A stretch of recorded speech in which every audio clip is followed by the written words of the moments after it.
I've looked at, analyzed, and reviewed hundreds of deals over the last few years. And there's one type of business I would never buy. And I would never advise any of my students in our mastermind to buy. And this is the kind of business that on the outside looks very profitable and it looks good on paper, but there is something under the hood, a trap, that if you don't identify it quick enough and you get into that deal, you're doomed for failure. So today I'm going to talk to you about what that kind of business is that you should stay away from, how to identify the trap, and what you should do about it if you're caught analyzing a deal like that, and what kinds of deals you should be looking at if you're going to buy a profitable business. Let's do it.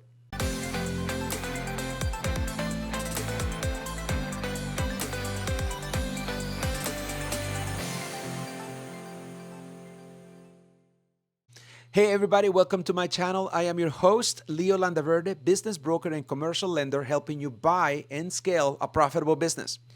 If you are a small business owner looking to scale by acquisitions, or a W-2 employee sick and tired of the rat race wanting to get out by buying a profitable business, you are in the right place. Please subscribe to my channel. Don't forget to hit the bell, and you'll be notified every Thursday when new fresh content comes out. Probably the most common question that we get for anybody who's not inside of our group is, can I buy a business that I just do nothing? There is a GM, a general manager in place, and I just collect a check every month. I don't have to have intel about the business or anything like that. That happens very often. And I think what a lot of people are drawn to is simple and easy to understand businesses. You watch the videos, you know what I'm talking about, like gyms, like vending routes, like vending machines, and everything else, small salons and cleaning companies and the like. And you think it's just as easy, just, hey, look, it's printing money. Look, it's $300,000 a year, seller discretionary earnings is in the market for 3 times. It should be a good deal, right? Well, I think the optics of a first-time business buyer are different than a seasoned pro. And I teach you to think like a pro. And there's usually a lot more than meets the eye. And there's a difference between when you're looking at a deal from a seller discretionary earnings perspective, which we call owner-operator, or a true absentee business, meaning a business that is operating away from the owner, which we actually buy on EBITDA, earnings before interest, taxes, depreciations, and amortizations. So those deals that everybody wants usually end up breaking your heart. They'll crush most of them because what you're buying is not a business, it's a job. The hardest thing for a brand new business buyer is to discern what makes a business versus what makes a job. If you are a W-2 income person and you make at least $150,000 a year, you got to be very careful, because it's very easy for you to buy a job if you don't know what you're doing. It's not swapping dollars. What you want is, and I say this a lot if you've been watching my content, more important than money, it's time. You can always make more money, but you can never gain back the time. So I'd rather pay a little more for a business that is professionally run than less for something I have to do on my own. In fact, I have passed on businesses that would make me a lot more money if I just buy this other business, but it would involve a lot more of my time. My time is more important than the money. I have already done well with the businesses that I own. So let's kind of get into it. So what I need to teach you is owner dependency. The businesses that only work if the owner is present on a daily basis, either managing, selling, or operating. Let me give you some examples of that. The owner who is the best salesperson. The restaurant that needs the owner's relationships to run. The service company where the owner's cell number is the business. The owner's cell phone number is the business. No website, word of mouth, been doing it for 30 years. His cell phone just rings and there goes the business. The problem is the moment you stepped in as the new owner, you are replacing them with their 60, 70 hours a week.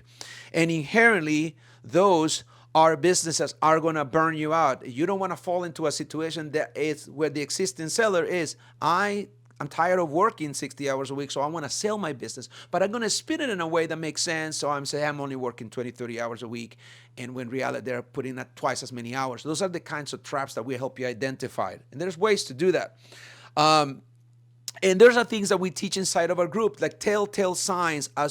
In fact, today inside of our group coaching program, we went to what we call the pre-LOI questionnaires. There's about 30, at least 35 questions that are designed to stimulate conversation in a buyer-seller discovery meeting on things that you're gonna want to know, and questions that have double meaning for us. We ask a question one way, and then later we ask it again because we want to establish a foundation of why the business is being sold. The last thing you want to do is buy a business on an industry that is turning downward. You want a business if you want to buy. You don't want to buy a business in an industry where they're so saturated. You're competing on price, and you're as a race to the bottom.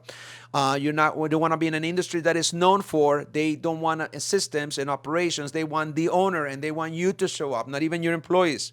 So, but here's what's deceiving about this so quote unquote successful businesses. They make a lot of money sometimes.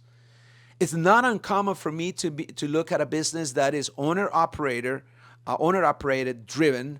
So the owner maybe has 2-3 employees, and the tax returns, they're bringing in $150,000 in cash flow per year. Like 1 or 2 employees in bringing that kind of money, and the owner is paying themselves $100,000 to $200,000 a year. So on paper, wow, I'm making $300,000 a year. So I just need to hire a GM, pay him half, and I don't have to work. It never works like that. Buying a business usually takes more time than you think it does, at least at the beginning, unless you're an experienced operator and you're just moving expansion into a new industry. You already understand the industry. So that's why knowledge on an industry is very, very, very important. And I'd rather pay in fact, I have a deal in market right now that 7x multiple of EBITDA, but it is a professionally run business, and they buy, and it's a private equity group that knows what they're doing, and it's worth every penny to them because they have the secret sauce that the seller has, and they already have a systems to scale it. So sometimes, usually the seller will wear more than one hat, regardless of how much they pay themselves. When you have a smaller business that is doing, $500,000 to about $2 million in revenue, and there is no middle management. Every week inside of our group, our students come up with new questions, and you have questions, I'm sure, as you're trying to buy a business. When should you get a letter of support from a bank? Does that mean that you're pre-qualified? Do you need to strictly have the 10% down? Do you need to have 10% plus post-closing liquidity? Who pays for the working capital? What is the acceptable debt service coverage ratio? Can you have 2 banks working on a deal? Can you make multiple offers? How many loans can you have? How many businesses can you buy? What NAICS scores you should be looking at? And more. If you have questions, we have answers. Please reach out to us. Let's establish dialogue. We offer a complimentary call with a member of my team just to help you in your journey to buying a profitable business. It is not easy buying a business, and you don't want to do this alone. Let us help you. Connect with me. My email address is up here and also below in the description section of this video. Let's connect. The seller is not just doing sales, it's doing sales, operations, rehabbing, mechanic, janitor, and everything else, which is usually what happens when you start a business. In the startup phase, the CEO is everybody. You're the chief everything officer. So when you factor the cost of replacing this owner, the margins collapse.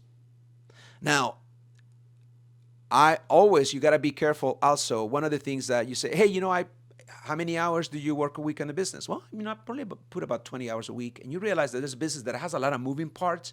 He's been doing it for 30 years. Well, for the benefit of him running a business that takes him 20 hours a week, the amount of human capital, intellectual know-how that goes into running a business take him 30 years to develop him the privilege of working 20 hours a week. So be careful when you hear low tech.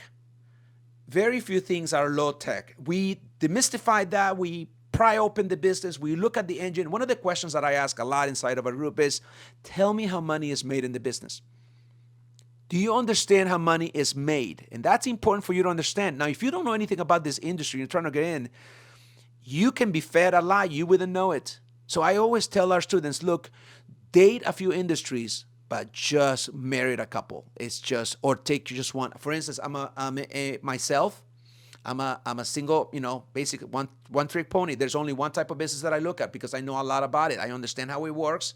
So sellers can, I know enough to tell when somebody's trying to feed me a line. So And if you're eager, if you're burned up in a job and you're working 60 hours a week yourself and you make, and you feel the layoffs coming, things are happening. Definitely, if you're a government employee right now, you feel the heat. Things may happen. You may get laid off. The grass looks greener on the other side, and your brain is telling you, "Hey, look, I can fix this. I'll work smarter. I'll do better. I'll put on a website." But if the fundamentals of the business are built around an owner who never managed to put anything into a system, a standard operating procedure, or everything that's in his head, you are going to be in trouble.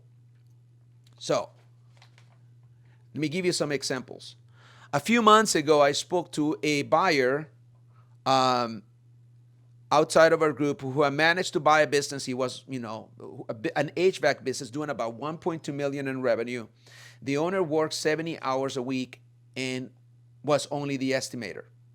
Okay, so the new buyer thought that he could just hire someone to scale it. Instead, he spent 6 months trying to fill in the gap.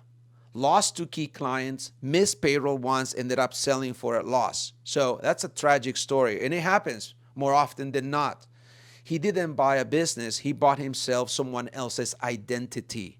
You need to learn to discern what makes up a business versus a job. And that's something that we teach inside of our group. What to buy instead. How do you know, right? You got to turn the negatives into positives. The best first acquisition, your very first acquisition, needs to have some built-in systems. They don't have to be powerhouses. They don't have to be the top 3 competitors. If you're looking at a good-sized city and you want the top 3 competitors, it's going to cost you millions of dollars. You don't have to be a top 3, and those top 3 industries. And if you're in home services, you see their vans driving up and down the streets of the city. You know that their brand, the phone is ringing off the hook. They've been at it for 40 years. Those are going to be very costly. Chances are they build systems to scale, and you won't be able to compete for them. But there are businesses that could be in the top 10 that are in the $2 to $4 million revenue range that actually have built this, where the owner has really built in systems. You got to look for documented SOPs, standard operating procedures, built in, that they always refer to an SOP, and this is version 25.324 of the standard SOP. Everything from answering the phone to closing the sale is fully documented in multiple places with redundancy. Stable management. The management has been in place for decades sometimes. Repeat customers. I love recurring revenue, relationship-based sales versus relationship-based sales. Basically, they don't know anything about the owner, and there's ways to find out. The phone rings. They don't really care who answers the phone. They love the brand that has been the halo. The brand has a halo effect, and the customers keep coming back. And those brands, right? If you're in pest controls, if you're in property management, if you're in software, those brands. You really don't know who is operating the brand. You just know that you rely on the brand. The brand has been built around systems and procedures. And there's a clear handoff during transition. Those are the businesses I love to sell as an M&A advisor and business broker. And there are ways to do that. So don't try to do this alone. Your goal isn't to save a business. You're not a turnaround CFO. You're not a turnaround expert. If the business is not printing money today, it won't be under your leadership, especially if you don't know much about the industry, unless you know something about the industry, or you have to convince me that you know what you're doing if you're going to be a turnaround expert. So the goal is, if you're looking at deals right now, ask yourself one question. Would this business still function if I disappeared for 2 weeks? Some people call it the hit by a bus thing. If I was hit by a bus, will the business operate without me for 2 weeks, 3 weeks? And every week that the business operates without you, it's actually a good sign for the new operator. If the answer is no, there's no freedom. You're buying a job, and this is a trap, and you're basically jumping from one job to another. At Business Acquisition Mastery, our group coaching program, we demystify that, and we're buying those businesses. We're doing it every week. We're closing deals every week. If you want to know more, click on the link, ask questions. We'd love to be able to help you with that. Thank you for watching this video.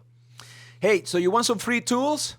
Well, I'm sure you do. Got a couple of tools that we were giving away for a limited time. One is our Deal Analyzer 2.0, which has about 50 formulas that allows you to calculate the year-over-year debt service coverage ratio, pre- and post-debt service cash flow, break even on the deal, sort of analysis on what the trending is, so margin analysis and so forth and so on, things that you're gonna want to look at when you're evaluating the deal. I also give you insight as to what NAICS codes and how to come up with a multiple. It's not as simple as 3 times the multiple of cash flow. Do we go with the most recent cash flow? All of that is laid out in this tool that I have as a gift for you for watching my content. The other one is a buyer's checklist. It's a 6-page document that we use inside of our group when we are in due diligence. It's really literally a punch list that you can use, and it's used every day and people pay for it. I'm giving it away. So if you want it, download it, follow the links.